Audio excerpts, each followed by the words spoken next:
The Puss in Boots movies gave us fun adventures, clever outlaws, and plenty of villains who truly thought they could take down a sword-swinging cat. They found out the hard way. From the first film in 2011 to The Last Wish and beyond, every bad guy met an ending that stuck with fans. Some were arrested, some were embarrassed, and some weren't so lucky. Today, we're going through every major villain defeat and death in the Puss in Boots franchise. Let's see who made it out and who didn't. The original film introduced us to Puss before Shrek, back when he was an outlaw with a price on his head and a reputation that preceded him. He was a legend, a thief, the most wanted cat in all of Spain. And it gave us the franchise's most tragic villain, Humpty Alexander Dumpty, a friend who became a betrayer, a brother who broke Puss's heart. But before we get to him, let's talk about the others who tried to bring Puss down.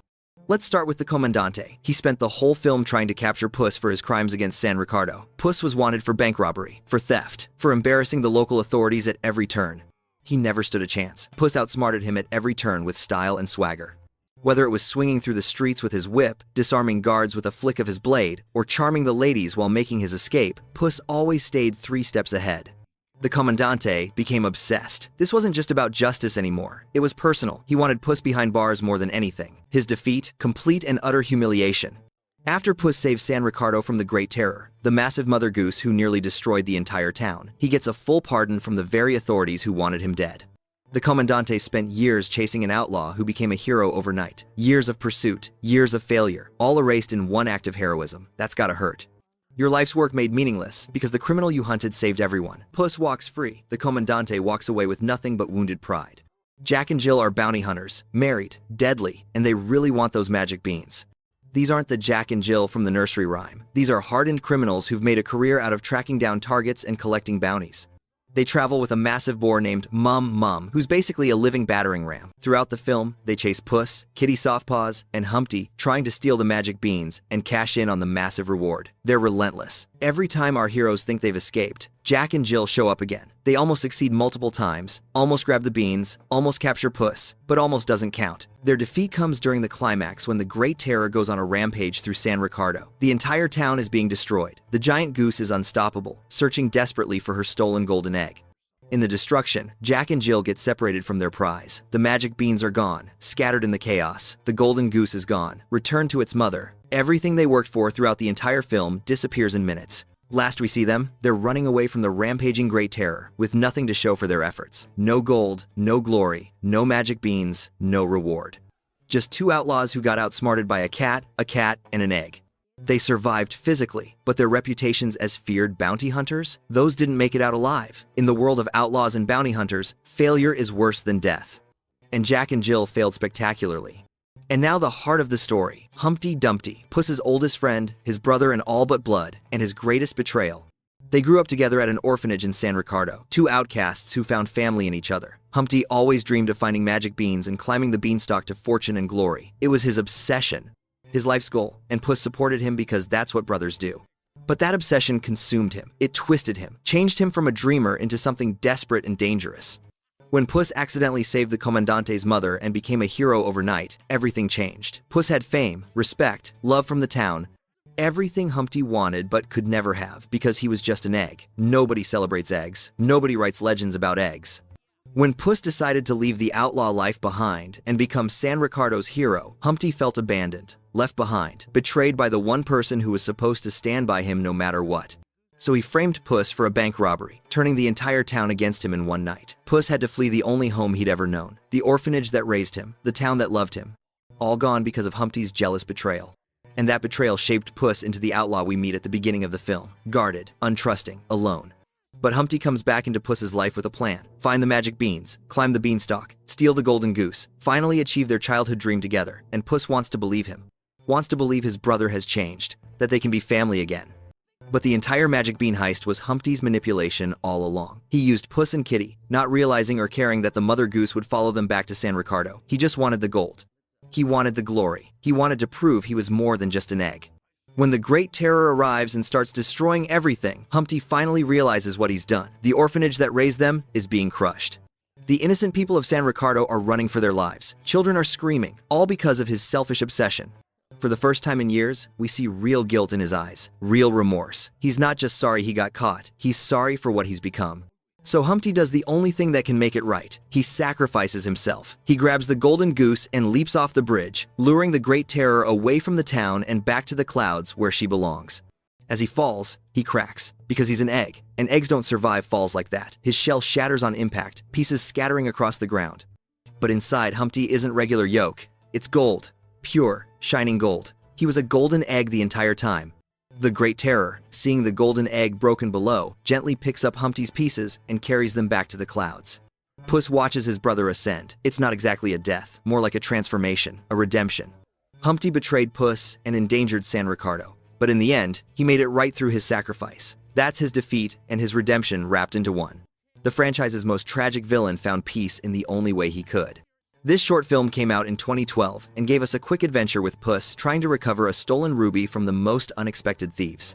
The antagonists, three adorable kittens named the Three Diablos, except they're not adorable. They're demon spawn in kitten form.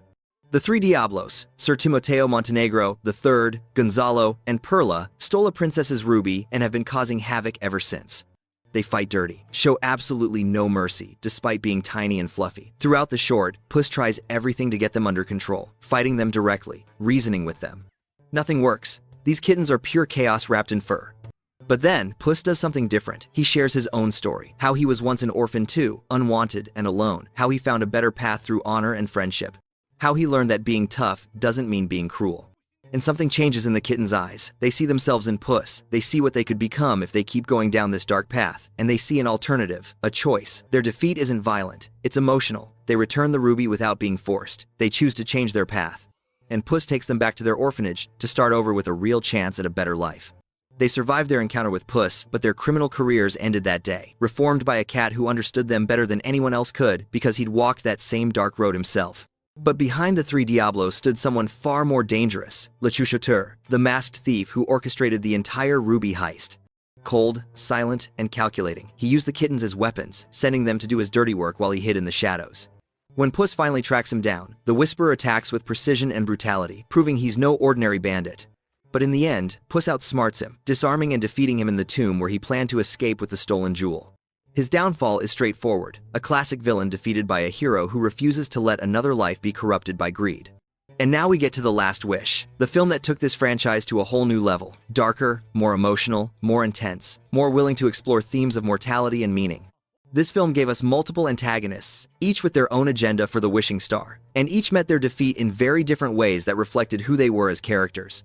Jack Horner isn't the simple nursery rhyme boy you remember. In The Last Wish, he's a ruthless crime boss who has built an empire around stealing, collecting, and weaponizing magical artifacts. He runs a massive pie factory operation that doubles as a warehouse filled with enchanted items he's taken over the years, from enchanted weapons to dangerous relics from across fairy tale lore. Jack's motivation is simple. He wants all magic in the world for himself. He pursues the wishing star not out of need or desperation, but pure greed. As his ethical bug points out repeatedly, Jack has never shown empathy, remorse, or any desire to change, and he ignores every attempt to guide him toward moral reflection. Throughout the film, Jack uses a variety of magical items from his collection during battles, unleashing dangerous spells and weapons without concern for anyone around him. He treats his baker's dozen henchmen as expendable tools, showing no emotional attachment to them whatsoever. His ethical bug desperately tries to steer him towards self-reflection, but Jack consistently rejects every moral appeal. His complete lack of conscience becomes clear as he brushes off the bug's guidance and continues his pursuit of ultimate magical power. During the climax, Jack reaches the wishing star and nearly succeeds in making his wish. But Puss, Kitty, Perito, and Goldilocks' family all work together to stop him and destroy the map, causing the star to destabilize.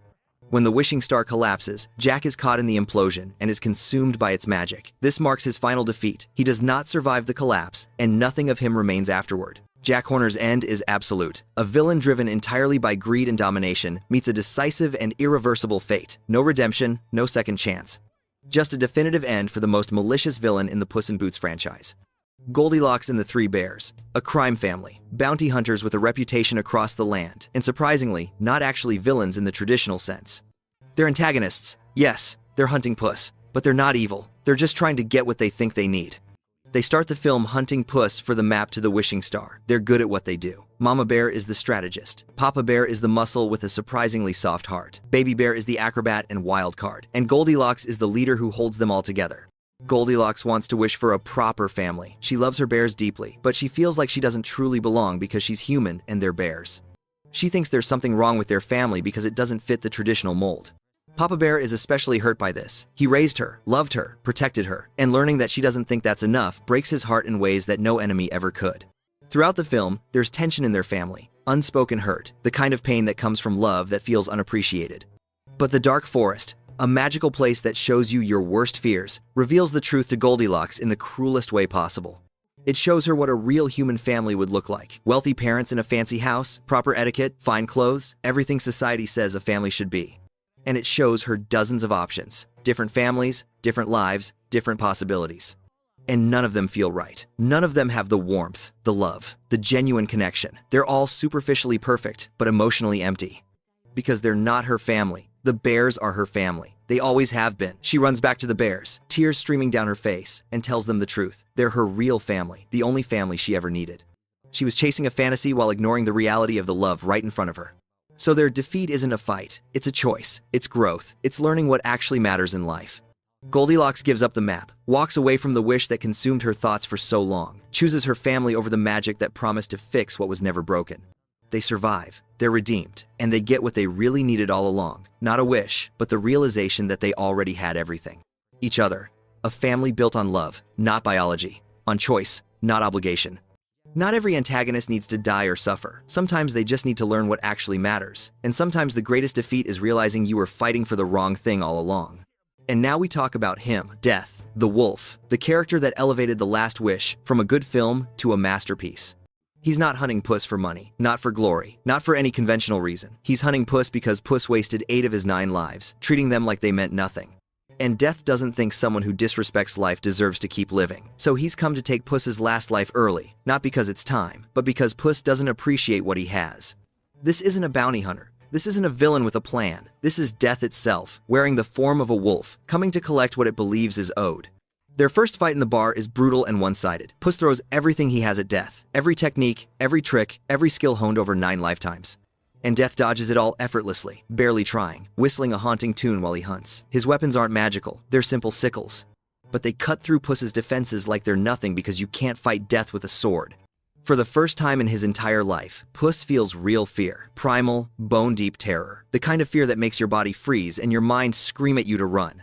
He's faced giants, armies, dragons, but he's never faced anything like this, because this is the one opponent who always wins eventually. Throughout the movie, Death tracks Puss. He shows up without warning, in the forest, in the crystal caverns, always getting closer.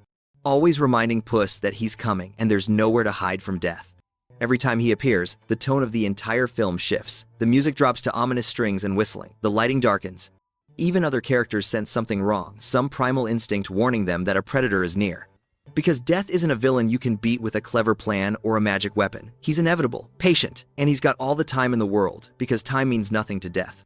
For most of the film, Puss runs. He hides. He avoids confrontation at every opportunity, and he hates himself for it because running goes against everything Puss in Boots is supposed to be. He's a legend. Legends don't run scared. But legends also don't face death itself and live to tell about it. But through his journey with Perito and Kitty, something changes in Puss. He learns to value his last life, to cherish the small moments. To see that being a legend matters far less than being alive to enjoy life with the people you love. Perito teaches him optimism and friendship. Kitty teaches him trust and vulnerability. Together, they show him what life is actually worth living for.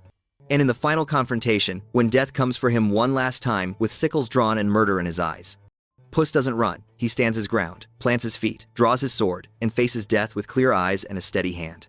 Not because he thinks he can win, he knows he can't, but because he's no longer afraid to die fighting for something that matters. The fight is still one-sided, but it's different now. Puss isn't fighting to win, he's fighting to live, to get back to his friends, to have more time with the people he loves. And Death sees it. The change, the growth, the transformation from an arrogant legend who wasted lives to a cat who genuinely values his last one. Death stops mid-swing, looks at Puss with something that might be respect, or approval, or perhaps just acknowledgement. And Death walks away, sheathes his sickles, leaves Puss alive, not because Puss beat him in combat, that was never going to happen, but because Puss finally learned the lesson Death was trying to teach all along. Life is precious, every moment matters, don't waste the time you have. Death isn't dead, he's not defeated in any traditional sense, he's still out there, waiting for everyone eventually, because that's what Death does. But he's no longer hunting Puss specifically. Because Puss finally deserves his last life. He values it, treasures it, will live it fully, instead of wasting it on reckless stunts and empty glory. It's the most unique villain defeat in the entire franchise. There's no explosion, no imprisonment, no death of death, which would be philosophically impossible anyway. Just growth, understanding, mutual respect between a cat who learned to value life, and death itself who taught him that lesson. And somehow, that's more powerful than any traditional defeat could ever be. From Humpty's golden sacrifice to Jack Horner's greedy demise to Death's haunting mercy, the Puss in Boots franchise didn't pull punches with its villains. Some found redemption through sacrifice, some found death through greed, and some found something in between, a lesson learned, a choice made, a life changed. But every defeat served a purpose, teaching Puss about friendship, sacrifice, family, and the value of life itself. The commandante learned that obsession leads to humiliation. Jack and Jill learned that greed leads to failure. Humpty learned that redemption requires sacrifice, but it's never too late to make things right.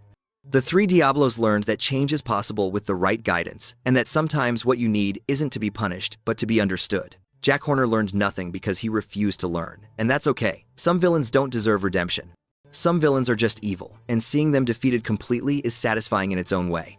Goldilocks learned that family isn't about blood or species or fitting into society's perfect mold. It's about love, choice, and the people who stand by you no matter what.